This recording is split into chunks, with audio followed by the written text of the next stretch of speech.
More US based e-learning platform. మీరు కూడా slot book చేసుకోవాలంటే ఈ నెంబర్కి కాల్ చేయండి.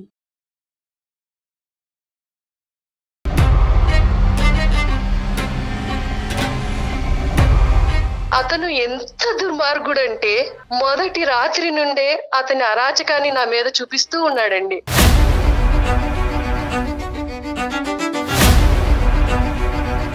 ఎప్పుడైనా బయటికి తీసుకువెళ్ళినప్పుడు అండి, ఫంక్షన్లకి వాటికి వెళ్ళినప్పుడు వాళ్ళు చూడు ఎలా ఉన్నారో, వాళ్ళ సౌష్ఠవం చూడు ఎలా ఉందో.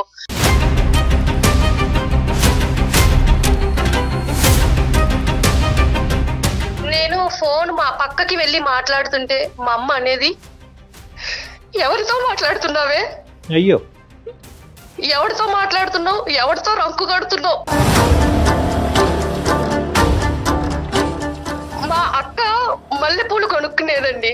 ఒకసారి ఆ మల్లెపూలు నా చేతిలోకి తీసుకుంటే, నీలాంటి దానికి ఎందుకే మల్లెపూలు అందండి అంటే, వాళ్ళకి ఎందుకు అంత లోకం అయిపోయాను, ఎందుకు అంత చులకనగా మాట్లాడాలి నన్ను.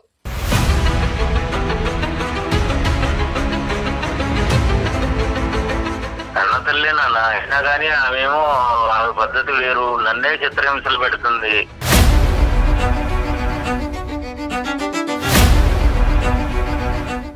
తల్లిదండ్రులు ఇద్దరు ఒకటే, ఇద్దరు తల్లిదండ్రుల చేతిలో అమ్మాయి మోసపోయింది అంతే. పోనీ అమ్మాయి కాళ్ళ మీద నిలబడుతుంది కదా, దానికైనా ఈయన సపోర్ట్ చేయొచ్చు కదండి.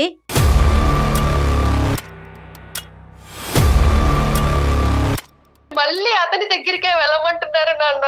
మరి మీరు ఏమన్నా న్యాయంగా ఉందా అసలు మీకు చెప్పండి. మంచి మార్పుల్లో నడువు నాన్న, ఇంకంతకంటే నేను చెప్పేది ఏముంది.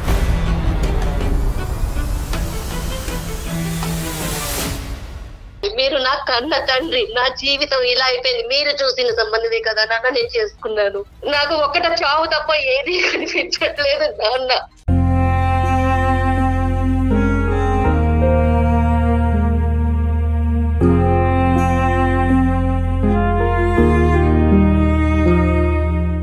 అందమైన జీవితం కార్యక్రమానికి స్వాగతం. నమస్తే కళ్యాణ్ చక్రవర్తి. కళ్యాణ్ గారు, సక్సెస్ఫుల్ గా మనం 99వ ఎపిసోడ్ లో ఉన్నామండి. మరి 100వ ఎపిసోడ్ కి ఫార్మెట్ చేంజ్ చేయాలని చెప్పేసి డైరెక్టర్ గా జీకే గారు అనుకుంటా ఉన్నారు. అంటే ఏంటమ్మా, అంటే ఏ విధంగా అంటే యాక్చువల్ గా ఇప్పటి వరకు మనకి ఫోన్ కాల్స్ లోనే మనం తీసుకుంటున్నాం, మాట్లాడుతున్నాం. ఈమెయిల్ వస్తుంది, ఈమెయిల్ లో సెలెక్ట్ చేసుకుని వాళ్ళకి మనం ఫోన్ చేస్తాం. మీరు సొల్యూషన్ చెప్తున్నారు, సలహాలు సూచనలు చేస్తున్నాము. చాలా మంది అండి మేము ముందుకు వచ్చి మాట్లాడతాం, డైరెక్ట్ గా వస్తాం, ఎపిసోడ్ లో మమ్మల్ని కూర్చోబెట్టండి, డైరెక్ట్ గా మా సమస్య ఏదో మేము చెప్పుకుంటామనేసి అడుగుతా ఉన్నారు. ఒక పర్సన్ వరకు మన ఇద్దరితో పాటు ఎవరైనా ఇబ్బంది ఎవరైతే ఉంటారో వాళ్ళలో ఒకరిని మనతో కూర్చోబెట్టుకొని ఆపోజిట్ గా మాట్లాడే వాళ్ళు ఎవరైనా ఉంటే మళ్ళీ యాజ్ ఇట్ ఈజ్ గా ఫోన్ కాల్ ద్వారా ముందుకు వెళ్దామనే ఒక కొత్త ఆలోచన చేస్తూ ఉన్నామండి. చాలా సంతోషం. ఎందుకంటే మేడం ఈ రెండిట్లకి చాలా మంచి ఐడియా. నెంబర్ 1 ఏంటంటే, మనం జీకే గారిని ఎంత కొనియాడినా తక్కువే. అవునండి. ఎందుకంటే ఈ 100 దగ్గర 100 ఎపిసోడ్స్ మనం సక్సెస్ఫుల్ గా చేసాము అంటే కనుక, అతను ఒక తట్టి మీద నిలబడి ఒక పట్టుదలతో ఒక ఆ గోల్ సాధనతో, అందులో కూడా ప్రత్యేకంగా ప్రేక్షకులకి చూడవలసింది ఏంటంటే కనుక, ఒక కేసుని సెలెక్ట్ చేసుకోవటం వెనకాతలో ఉండేటటువంటి ప్రయత్నం ఎంత ఉంటుందో అది మనం ఒక మాటలో చెప్పలేనండి. సో ఆ విధంగా మన డైరెక్టర్ గోపాలకృష్ణ గారికి 200 మార్క్స్ వేయచ్చు 100కి. మీరు ఏ విధంగా వీళ్ళు మనల్ని కాంటాక్ట్ చేయొచ్చు మేడం? ఒక వాట్సాప్ నెంబర్ ఇస్తున్నామండి, మన ఎపిసోడ్ లో కింద స్క్రోల్ అవుతూ ఉంటుంది. ఆ నెంబర్ కి కాల్ చేయొద్దండి దయచేసి. కాల్ కాకుండా జస్ట్ మీ ఆడియోని పెట్టండి చాలు. మీరు ఎలాంటి ప్రాబ్లమ్ ని ఫేస్ చేస్తున్నారు అనే దానికి సంబంధించి ఒక 4-5 లైన్లో ఒక ఆడియోని కనుక పంపించగలిగితే జీకే గారు అండ్ టీం మొత్తం స్ట్రీమ్ చేసుకోవటానికి, దాన్ని విని నెక్స్ట్ ప్రయారిటీ ప్రకారం ఇప్పుడైతే ఎలా చేస్తున్నామో అట్లానే యాజ్ ఇట్ ఈస్ గా ప్రయారిటీ ప్రకారం తీసుకుంటాం. వాట్సాప్ లో వాయిస్ మెసేజ్ పెట్టేస్తే చాలు. 101 నుంచి మనం ఆ కొత్త ఎపిసోడ్స్ స్టార్ట్ చేద్దామండి. అవి కూడా ప్రేక్షకులు ఆదరిస్తారని నేను అనుకుంటున్నాను. ఖచ్చితంగా కళ్యాణ్ గారి సలహాలు సూచనలు పాటిస్తారని కోరుకుంటున్నాను. మరి ఈ రోజు ఎపిసోడ్ స్టార్ట్ చేద్దామండి. తప్పకుండా. భారతి అని మెయిల్ చేశారండి ఆవిడ. ఫోన్ చేసేస్తానండి, ఒకసారి మాట్లాడదాము. తప్పకుండా. ఇంకా నాకు సొల్యూషన్ లేదు, పరిష్కారం లేదు అనుకున్నప్పుడు చావేనేమో. మనిషి కోరుకోంది ఏదన్నా ప్రపంచంలో ఉందంటే అది చావే మేడం, అది కోరుకో. భారతి గారు నమస్తే అండి.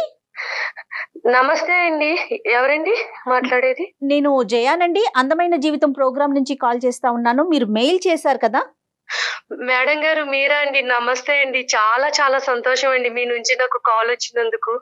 చాలా సంతోషం అమ్మా. కానీ నీ మెయిల్ చూసాక నాకైతే చాలా బాధ అనిపించింది. చాలా మంది డాక్టర్ గారు సలహాలు సూచనలు అడుగుతారు డాక్టర్ కళ్యాణ్ గారివి, కానీ మీరు మాత్రం చనిపోవటానికి మార్గాన్ని అడిగారు. నాకు చాలా చాలా బాధ అనిపించింది. ఫస్ట్ మీరు ముందు డాక్టర్ గారితో మాట్లాడండి. తప్పకుండా అండి. నమస్తే అమ్మా. నమస్తే డాక్టర్ గారు. ఇంతకీ మీ సమస్య ఏంటమ్మా, చెప్పండి. అసలు మీ గురించి ఒక్కసారి వివరించండి. నాకు పెళ్ళయి 11 సంవత్సరాలు అవుతోందండి. పుట్టింట్లో ఉన్నన్నాళ్ళు మేము 3 అమ్మాయిలము, 1 అబ్బాయి. నేను 2వ అమ్మాయిని. పుట్టింట్లో చాలా నాన్నగారు గవర్నమెంట్ ఉద్యోగం చేసేవాళ్ళు. ఇప్పుడు రిటైర్ అయ్యి ఏదో చిన్న జాబ్ చేసుకుంటున్నారు. అలాగే వాళ్ళు చెప్పినట్టుగానే వాళ్ళు చెప్పిన సంబంధాన్ని చేసుకున్నానండి. 1 అబ్బాయి. నిజంగా ఒక అమ్మాయి ఇంకొకరి జీవితంలోకి వెళ్తుంది అన్నప్పుడు ఎంత ఆనందంగా వెళ్తుందండి, ఎన్ని ఆశలతో వెళ్తుందండి. అందులోనూ పెద్దవాళ్ళు కుదిర్చారు అంటే మనకి తగ్గట్టుగానే వాళ్ళు చూసుంటారు కదా అన్న ఆనందంలోనే ఉంటుంది కదా అండి. అతను ఎంత దుర్మార్గుడు అంటే చాలా అండి, చాలా అంటే చాలా దుర్మార్గుడు. వాళ్ళకి చాలా వ్యాపారాలు ఉన్నాయి, రియల్ ఎస్టేట్ వ్యాపారాలు ఉన్నాయి. మంచి డబ్బున్న వాళ్ళు, పలుకుబడి ఉన్న వాళ్ళే, సంఘంలో పలుకుబడి ఉన్న వాళ్ళే. కానీ మనసులో మాత్రం క్రూరత్వం నిండిపోయిన వాళ్ళండి.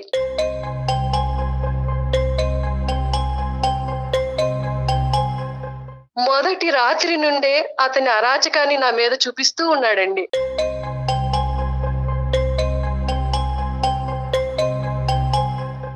అయ్యో, మందు తాగి వచ్చి తాగుడు, సిగరెట్ కాలుస్తూ నన్ను ఒక యాష్ ట్రేగా యూజ్ చేసుకున్నాడు.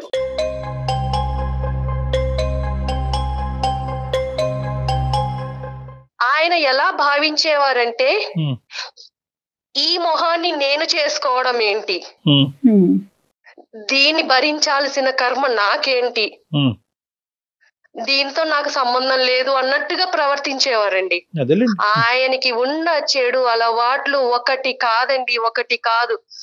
ఏ అలవాట్లయితే ఉండకూడదు అన్ని రకాల అలవాట్లు ఉన్నాయి, అన్ని అలవాట్లు ఉన్నాయి. అంటే భారతి గారు ఫైనాన్షియల్ గా వాళ్ళకన్నా మీరు ఏమన్నా తక్కువ అండి? అట్లాంటి భావన ఉండేది అతనికి? ఫైనాన్షియల్ గా వాళ్ళకన్నా తక్కువే, కానీ మా పేరెంట్స్ మంచిగానే చక్కగా అన్ని వాళ్ళు అడిగినట్టుగానే చేశారు, పంపించారండి. ఎంతమ్మా ఇప్పుడు ఈ స్థాయిలో తాగేవాడి గురించి కనుక్కోవటం ఎంత చెప్పండి. ఆ వీధిలో రోడ్లు ఊడ్చే వాళ్ళని అడిగినా కూడా చెప్తారు, అమ్మా ఎలాంటి వాడు ఇలాంటి వాడు అంటే బాబు వాడు తాగి ఎక్కడెక్కడ పడిపోతా ఉంటాడని చెప్తారు. అసలు ఏమైనా వాకప్ జరిగిందా? అసలు అలాంటి వాకబుల్ చేయలేదండి.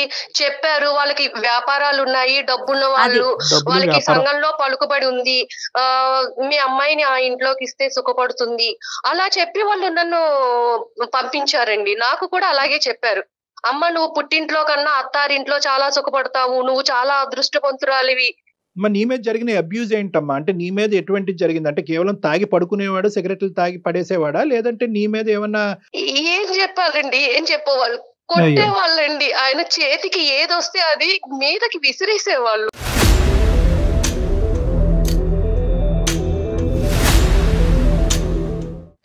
ఒక 3 ఏళ్ల తర్వాత నేను కడుపుతోటి ఉన్నానండి. ఆ దుర్మార్గుడితో ఒక బిడ్డకి తల్లినయ్యాను. ఆ టైంలో నాకు ఏమనిపించిందంటే అత్తారింట్లో ఉండటం కన్నా పుట్టింటికి వెళితే వాళ్ళ ఆదరణతో ఒక మంచి బిడ్డకి తల్లినవుతాను అని ఆలోచించి నేను పుట్టింటికి వెళ్ళిపోయానండి.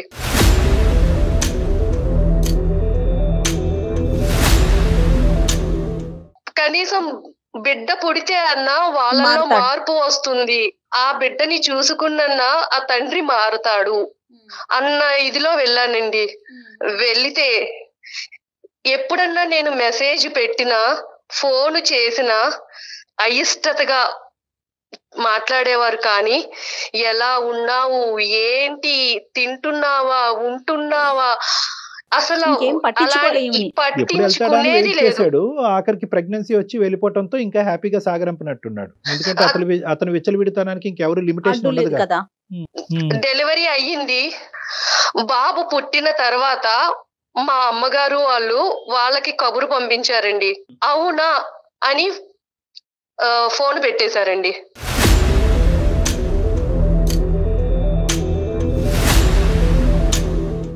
సరే ఫైనల్ గా ఎప్పుడు చెప్పావమ్మా? మీ పుట్టింటి వాళ్ళకి ఎప్పుడు చెప్పావు? వాళ్ళ రియాక్షన్ ఏంటి? అది ఇంపార్టెంట్ మాకు. పుట్టింటి వాళ్ళకి ఎప్పుడు చెప్పానంటే, ఎప్పుడైతే వాళ్ళు బిడ్డని కూడా చూడటానికి రాలేదో అప్పుడు చెప్పారు. అప్పుడు చెప్పానండి. అప్పుడు చెప్పాక ఇప్పుడు అసలైన బాధ నాది మొదలైంది. ఇప్పుడు పుట్టింటి వాళ్ళకి నేను చులకనైపోయాను.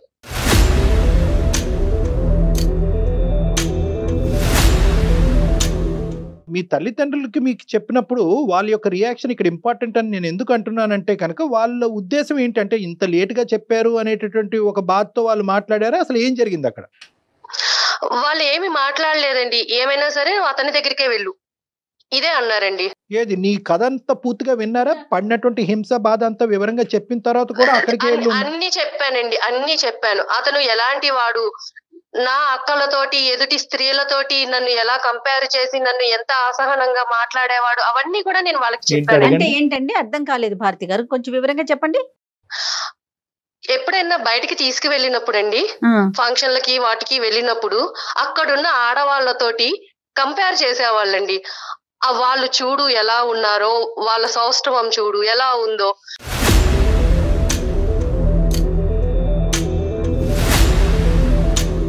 పక్కన భార్యను పెట్టుకుని ఎదుటి స్త్రీలో అందాన్ని వెతుక్కుంటున్నారు కదా, ఏంటి నాలాంటి ఆడదాని పరిస్థితి ఏంటి, ఇలాగే ఉంటారా ప్రతి మగవాళ్ళు అన్న బాధ కూడా నాకు ఉండేది తనకి. సరే ఇక్కడ ఈ మీ ఆయన గురించి ఇంకా పూర్తిగా చాలా వివరంగా కులంకుశంగా చెప్పావమ్మా. అసలు మీ తల్లిదండ్రుల యొక్క రియాక్షన్ ఏంటి? వాళ్ళు ఏమన్నారు? చెప్తే వాళ్ళ రియాక్షన్ ఏంటంటే, మా నాన్నగారు అసలు ఏమీ మాట్లాడరండి, ఏమీ మాట్లాడరు. మా అమ్మగారు ఏం చెప్తే అది, మా అమ్మగారు ఎలా చెప్తే అలా. కూర్చోమంటే కూర్చుంటారు, నుంచోమంటే నుంచుంటారు. అంతా మా అమ్మగారి చేతుల్లోనే ఉందండి. మా అమ్మ, మా అక్క, మా పెద్ద అక్క, వాళ్ళకి ఇంకా చాలా చులకనగా ఉండి, నువ్వు వెళ్ళు, ఏదైనా సరే నువ్వు అక్కడే ఉండాలి, అతని దగ్గరే ఉండాలి, మేం చేసుకోవట్లేదు ఆ సంసారాలు, మేము లేము ఆ మొగుళ్ళతోటి అని చెప్పేసి అన్నారండి.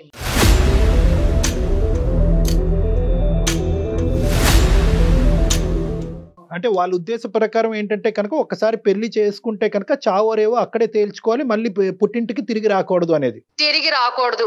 మిగతా వాళ్ళందరూ ఉండట్లేదా, మిగతా వాళ్ళు వాళ్ళ భర్తలతో ఉండట్లేదా, సుఖంగా వాళ్ళని మార్చుకుని సంసారాలు చెయ్యట్లేదా, నువ్వు ఎందుకు చెయ్యవు?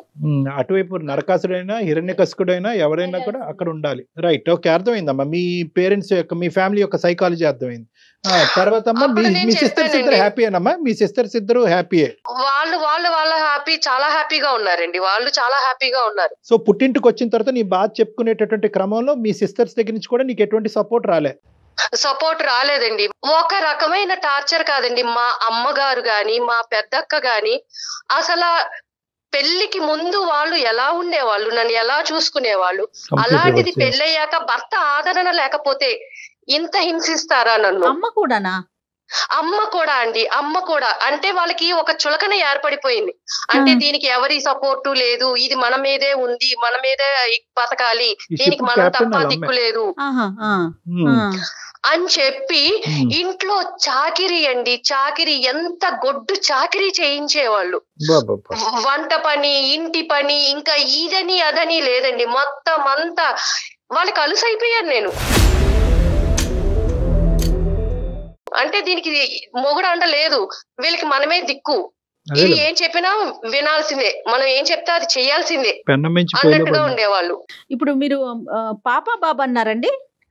బాబండి, అది అదృష్టమో దురదృష్టమో నిజంగా అండి. ఆ బాబు పుట్టాడు అని ఆనందపడడానికి కూడా లేదండి. వాడు చాలా హైపర్ అండి, హెల్త్ ఇష్యూస్ చాలా అంటే చాలా ఉన్నాయి. ఫిజికల్ హెల్త్ అమ్మా, mental health? Physical and mental health బాగుండక ఫిజికల్ గా అసలు చాలా అండి, చాలా హైపర్ యాక్టివ్ అండి. ఎంత అల్లరి చేస్తాడంటే, అసలు స్కూల్లో కూడా ప్రతి 3 నెలలకి పేరెంట్స్ నుంచి కంప్లైంట్లు అండి, మా అబ్బాయిని కొట్టాడండి, ఇదిగోండి మేము ఇలా సఫర్ అవుతున్నాము. వాళ్ళు ప్రిన్సిపల్ కి కంప్లైంట్ చేయడం, అప్పుడు ప్రిన్సిపల్ ఏమో, అమ్మా ఇలాంటి పిల్లలు మా స్కూల్లో కాదమ్మా, మీరు వేరే స్కూల్లో జాయిన్ చేసుకోండి, మాకు టీసీ ఇచ్చేయడం. చాలా చాలా ఎవ్వరు ఒక్క అరగంట కూడా ఆ బాబుని చూస్తే, బాబోయ్ ఇతన్ని పెంచుతున్న తల్లి ఎవరు, ఏమిటి ఇంత అల్లరి చేస్తున్నాడు, ఇలా ఉన్నాడేంటి పిల్లాడని చెప్పి మా అక్క కూడానండి అసలు ఇలాంటి వాడికి జన్మనిచ్చావా నువ్వు, వీడు పురిట్లో చనిపోయినా బాగుండేది.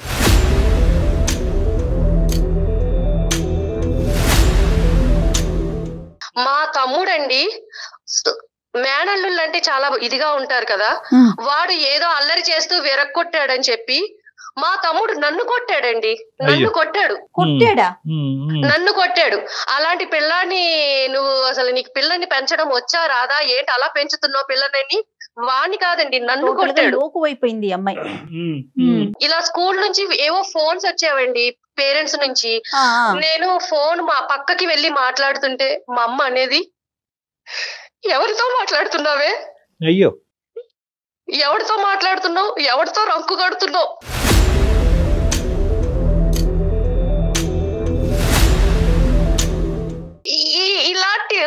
అలాంటి మాటలు మాట్లాడినప్పుడు ఒక ఆడదానిగా నేను ఎంత ఇదవుతానండి. మా అక్క మల్లెపూలు కొనుక్కునేదండి. ఒకసారి ఆ మల్లెపూలు నా చేతిలోకి తీసుకుంటే, నీలాంటి దానికి ఎందుకే మల్లెపూలు అందండి. అంటే నేను ఎందుకు పనికిరాని దాన్ని, అంటే వాళ్ళకి ఎందుకు అంత లోకం అయిపోయాను, ఎందుకు అంత చులకనగా మాట్లాడాలి నన్ను.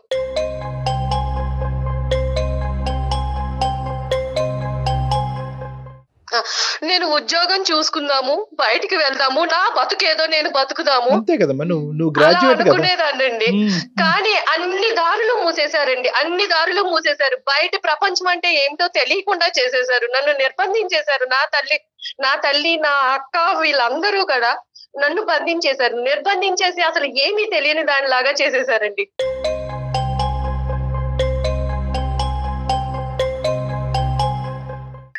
లేదండి, ఇవన్నీ నేను భరించలేనండి. నాకు చావు ఒక్కటే పరిష్కారం. నాకు నిజంగా చావు ఒక్కటే పరిష్కారం అండి. ఇటు పుట్టింటిని తట్టుకోలేను. కాదమ్మా భారతి, నువ్వు 1కి 10 సార్లు చావు చావు అంటున్నావు. నువ్వు ఉండగానే నీ కొడుకుని ప్రపంచం ఈ విధంగా ట్రీట్ చేస్తుంటే, నువ్వు చనిపోయిన తర్వాత వాడికి ఏమైనా దిక్కు మొక్కు ఉంటదమ్మా? వాడిని తీసుకెళ్లి ఒక పిచ్చి ఆసుపత్రిలో పడేసి జీవితాంతం నువ్వు ఇక్కడే సావరా అంటారు. లేదంటే ఏదో నేరం చేస్తే కనుక తీసుకెళ్లి జైల్లో పెట్టి అక్కడ జీవిత ఖైదీలాగా ఉంటాడు. అది తప్పు. ఒకటి at the end of the day ఒక తల్లి పాత్రలో నేను నిలబడినప్పుడు 100 అయినా 106 వాడి జీవితాన్ని చక్కదిద్దేంత వరకు నువ్వు చావు అనే పదం వాడకూడదు, ఎప్పటికీ వాడకూడదు. ఎవరు నీ తరపున మంచిగా మాట్లాడే వాళ్ళు ఒక్కరు లేరమ్మా. నువ్వు పెళ్లి కాకముందు అందరూ దేవతలు దేవుళ్ళు ఒక మంచి సంబంధం చూశారు కాబట్టి కళ్ళు మూసుకుని చేసుకున్నానని నువ్వు అంటున్నావు. ఏమైపోయారు ఈ దేవతలు దేవుళ్ళు ఇప్పుడు? నేను మా నాన్నగారితో మాట్లాడాలనుకుంటున్నానండి. మా నాన్నగారే ఈ సమస్యకి ఏమన్నా మాట్లాడతారేమో, నాకు సమస్య పరిష్కారం చూపిస్తారేమో. మాట్లాడిన మహానుభావుడు ఇప్పుడు మాట్లాడతాడమ్మా. 9 సంవత్సరాల తర్వాత ఈ హింసంతా కళ్ళెదురుగుంటా కూర్చున్నటువంటి మీ నాన్న ఇప్పుడు మాట్లాడతాడా నువ్వు అడిగితే?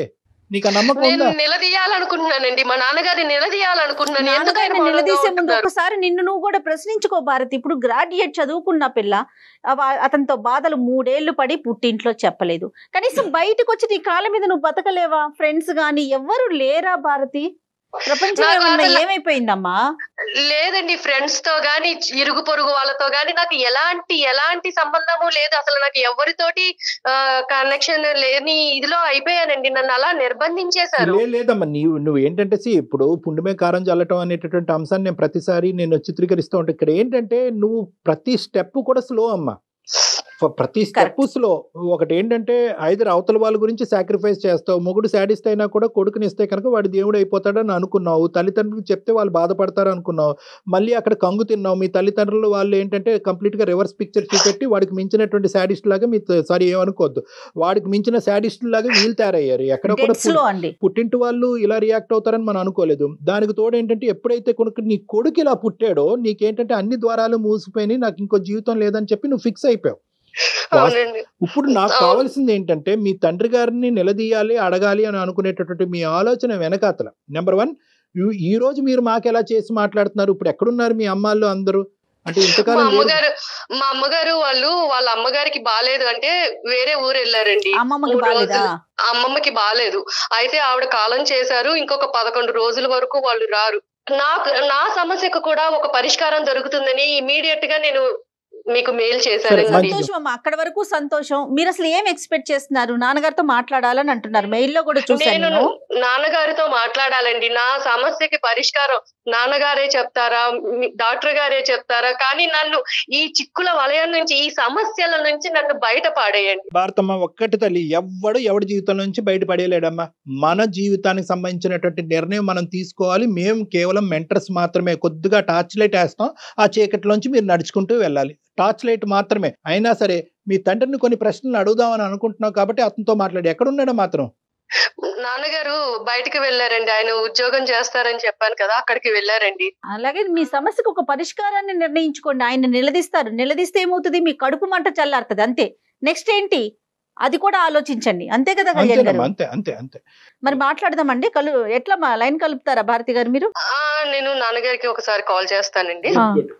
అమ్మాయికి ఏంటంటే జయ గారు, మనం ఈ రోజు ఇలా మాట్లాడేటప్పటికి అమ్మాయికి ఒక ధైర్యం వచ్చింది. ఇప్పుడు స్టార్ట్ అయింది అమ్మాయి జీవితంలో. ఏంటంటే నెంబర్ 1, ప్రశ్నించాలి, అడిగి కారణాలు తెలుసుకోవాలి, తర్వాత సమస్యకి పరిష్కారం వెతుక్కోవాలి. సహజంగా మనిషి ఒక మానసిక పరిస్థితి తెలిపి ప్రశ్నలకి బదులు కావాలి. సమస్య పరిష్కారం ఎత్తుక్కుంటే ఎత్తుకోరు. ఎప్పుడు అదే నమ్ముతాను, అందరికి అదే నమ్మకాన్ని ఇస్తూ ఉంటాను. మన థింకింగ్ లైన్ మారాలి. హలో, ఏంటమ్మా? ఏం చేస్తున్నావు నాన్న? ఏం చేస్తున్నానమ్మా, ఇప్పుడు ఉండే కష్టాలే. నాన్న, నా పరిస్థితి నువ్వు చూస్తున్నావా నాన్న? ఇంట్లో పరిస్థితి నీకు అర్థమవుతుందా నాన్న?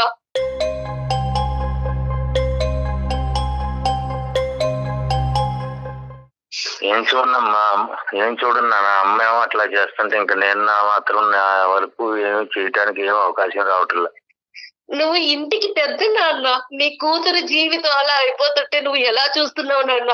అమ్మకి ఎందుకు చెప్పలేకపోతున్నావు?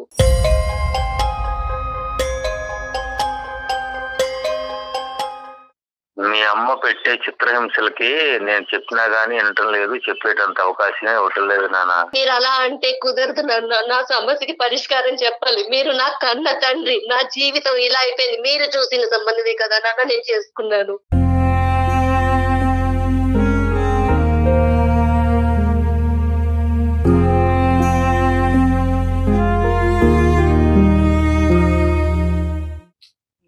మీరు చెప్పినట్టే కదా నాన్న, విన్నాను. మీ కళ్ళ ముందు జీవితం ఇలా అయిపోతుంటే మీరు ఎలా చూస్తున్నారు నాన్న?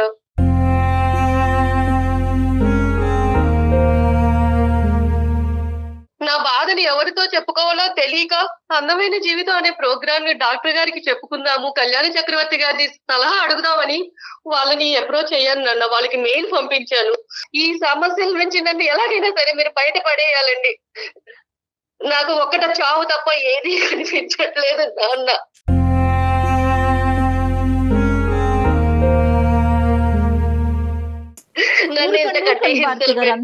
భారతి గారు, అమ్మా భారతి, శ్రీనివాసరావు గారు నమస్తే అండి. నేను డాక్టర్ కళ్యాణ్ చక్రవర్తి అండి, అందమైన జీవితం అనే కార్యక్రమం నుంచి మాట్లాడుతున్నాను, సుమన్ టీవీ తరఫున.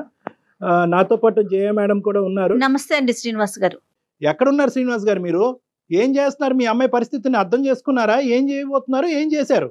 వాళ్ళు చిన్నప్పుడు నానా ఇబ్బందులు పడి పెంచానండి. కష్టాల్లో ఉండి చాలా ఇబ్బందులు పడి కష్టాలు పడి నా భార్య సరిగా అర్థం చేసుకోకుండా నన్నే ఇబ్బంది పెట్టేసి చాలా చిత్రహింసలకు గురి చేసిందండి. చాలా ఇబ్బంది పెట్టేసింది సార్. అట్లాగే కావలేక బ్రతికి ఉండి నా భార్యకి ఎదురు చెప్పలేక అట్లా బతుకుతున్నానండి. దాసోహం అయిపోయారా? మీదే పెద్ద కథలా ఉందా మీ అమ్మాయి కంటే? సరే అయిపోయారు, కానీ పెళ్లి గురించి ఒక ఆడపిల్ల ఎంత దాసోహం అయ్యి ఎంత ఆవిడ మీ కాళ్ళ కింద మీరు చెప్పైనా బానిసైనా కూడా at the end of the day ఒక ఆడబిడ్డ యొక్క వేరే ఇంటికి పంపించే ఆడబిడ్డకు సంబంధించినటువంటి సంబంధం డిసైడ్ చేసేటప్పుడు ఆచితూచి నిర్ణయించుకోవాల్సినటువంటి అవసరం ఉంది. ఎందుకంటే మీలాగా మీ అమ్మాయి జీవితం అవ్వకూడదు కాబట్టి. మీరు భరించిన బాధ మీకు తెలుసు.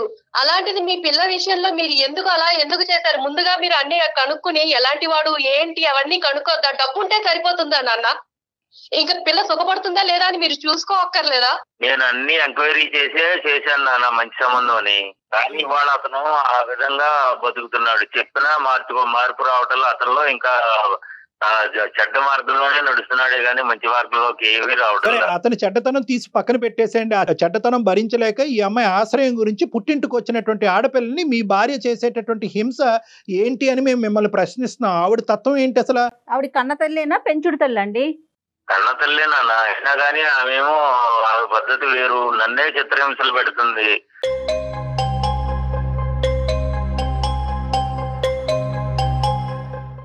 గ్యాస్ స్టవ్ మీద వచ్చి ఆ శారీ వేసేసి నేను చచ్చిపోతానని అంటుంది. అయినా నేను ఎదురు చెప్పలేక నేను బ్రతుకుతున్నా.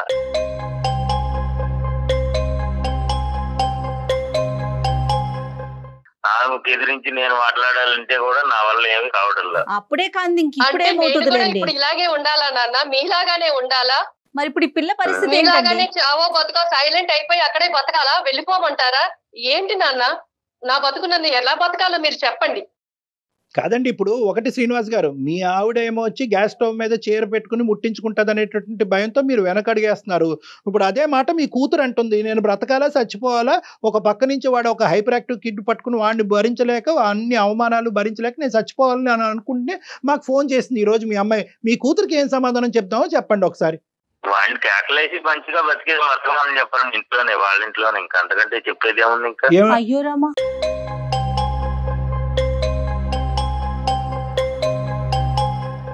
ఎంత భరించినా మళ్ళీ అతని దగ్గరికే వెళ్ళమంటున్నారు నాన్న. మరి మీరు ఏమన్నా న్యాయంగా ఉందా అసలు? మీకు చెప్పండి. మంచి మార్గంలో నడువు నాన్న, ఇంకా అంతకంటే నేను చెప్పేది ఏముంది? అదే మార్గంలో మీరు నడవచ్చు కదా.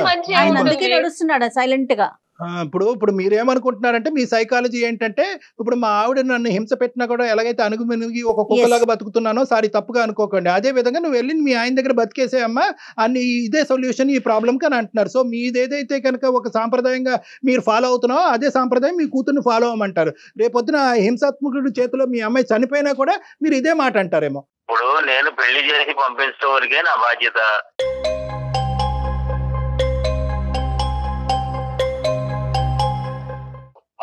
చేతులు దులిపేసుకున్నారా నాన్న? పెళ్లి అయిపోయిన తర్వాత చేతులు దులిపేసుకున్నారా మీరు అసలు? ఇప్పుడు మీ ఆవిడ నోరు ఆవిడ ఏంటంటే ప్రత్యక్షంగా కనిపిస్తుంది, మీరేంటంటే ఎక్కడో ఉద్యోగం చేసుకుంటున్నారు కాబట్టి మీ యొక్క తీరు, మీ వ్యక్తిత్వం, మీ మాట పద్ధతులు, మీ ఆలోచన శైలి ఇప్పుడుకొచ్చి ఈ మహాతల్లికి కనిపించలేదు. అంటే తల్లిదండ్రులు ఇద్దరు ఒకటే. పోనీ అమ్మాయి కాళ్ళ మీద నిలబడుతుంది కదా, దానికైనా ఈయన సపోర్ట్ చేయొచ్చు కదండి. ఎక్కడికన్నా తీసుకెళ్లి ఎక్కడైనా ఉంచండి, నా బతికేదో నేను బతుకుతాను. మా అమ్మాయి వయసులో ఉంది కదా అని చెప్పి బయటకు వెళ్తే నలుగురు 4 రకాలుగా మాట్లాడతారు, అందుకని రకరకాల పద్ధతులు వస్తాయి అని చెప్పి వాళ్ళ అమ్మకి ఇష్టం లేదు, ఉద్యోగం చేయించుదామనే ఉద్దేశం లేదు. ఏంటి నాన్న, మీ పెంపకం మీద మీకు నమ్మకం లేదా నాన్న?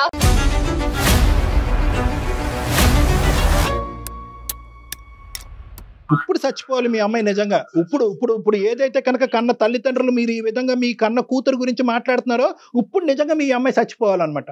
మీ బిడ్డ మీద మీ నమ్మకం లేదండి, ఆ అమ్మాయి క్యారెక్టర్ గురించి మీరు మాట్లాడుతున్నారా ఈ రోజు?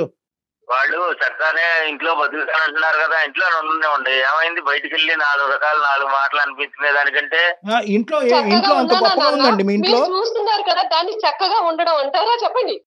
వాళ్ళ ఫ్యామిలీ మెంబర్స్ తో మాట్లాడారా? వాళ్ళ పెద్దవాళ్ళతో ఏమన్నా మాట్లాడారండి శ్రీనివాస్ గారు? మాట్లాడాము సార్, మాట్లాడాము, అన్ని అయినాయి. ఏమన్నారండి?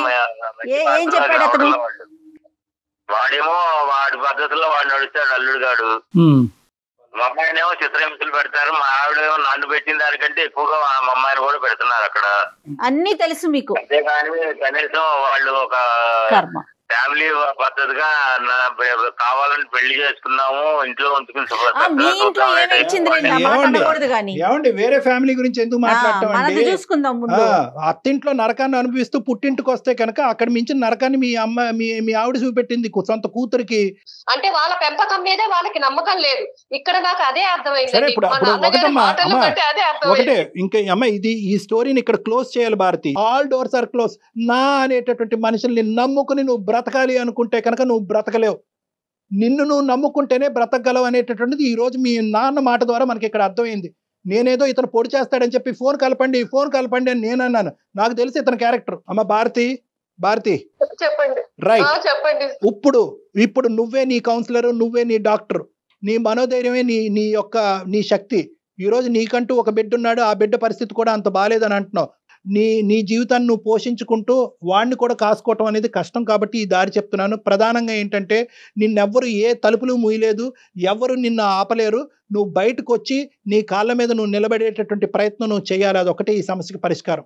బయట ప్రపంచం అసలు ఎలా ఉంటుందో మర్చిపోయానండి. మర్చిపోయి 12 ఏళ్ళు అవుతుంది బయట ప్రపంచంతో సంబంధాలు తెగిపోయి.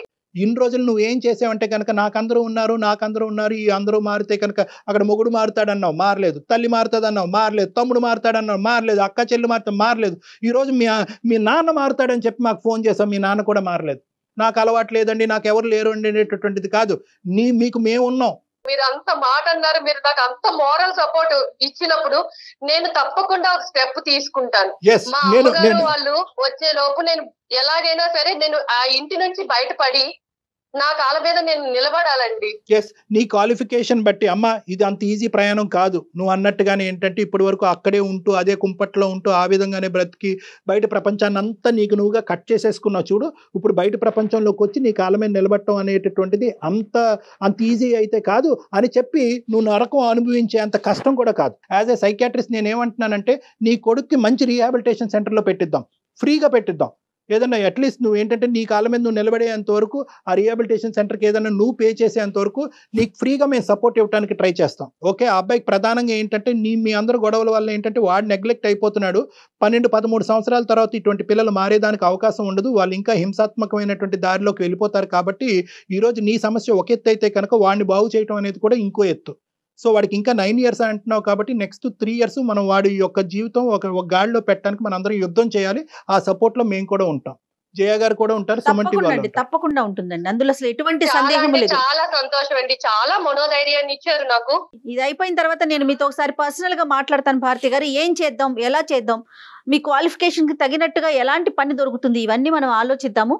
మీరు అన్నట్లుగా అమ్మ వాళ్ళు వచ్చేలోపు ఒక నిర్ణయం తీసుకోండి, అవసరమైతే ఒక కంప్లైంట్ పెట్టేసేయండి. అంతేనా కళ్యాణ్ గారు? ఎస్, ఓకేనమ్మా, ధైర్యంగా ఉండండి. సూపర్ సూపర్, ధన్యవాదాలండి డాక్టర్ గారు, చాలా సంతోషం అండి మీతో మాట్లాడాక, నాకు చాలా హ్యాపీగా ఉందండి. ఆల్ ది బెస్ట్ అమ్మా, will be in touch with you. ఓకేనండి, థ్యాంక్ యూ అండి. Right sir. ఎలా మొదలైంది, ఎలా ఎండ్ అయింది చూడండి కళ్యాణ్ గారు. అమ్మాయికి ఏంటంటే అది నేను ఇందాక అన్నాను కదా స్టార్టింగ్ లో, కొన్ని ప్రశ్నలకు ఆ అమ్మాయికి బదులు దొరికేంత వరకు ఈ అమ్మాయి నెక్స్ట్ అడుగు వేయదు అని చెప్పి నేను స్టార్టింగ్ లో చెప్పాను. ఇప్పుడు ఆ సమాధానానికి తనకు దొరికింది. అంటే మా నాన్న మారుతాడేమో, మా నాన్న ద్వారా నేను ఇంట్లోంచి బయట పడచ్చేమో అనేటటువంటి ఆలోచనని ఇప్పుడు ఆ అమ్మాయికి ఏమర్థమైందంటే కనుక మా నాన్నగారు తలుపు వేసుకుని అతని స్వార్థం చూసుకుంటున్నాడు తెలిసింది కాబట్టి ఇప్పుడు నెక్స్ట్ అడుగేయడానికి ఆ అమ్మాయి రెడీ అయింది. రైట్ అండి, ఎపిసోడ్ అయిపోయినాక నేను ఒకసారి పర్సనల్ గా తనతో మాట్లాడతాను, మీకు అప్డేట్ చేస్తాను. తప్పకుండా జయ గారు. Right, thank you so much అండి, నమస్తే.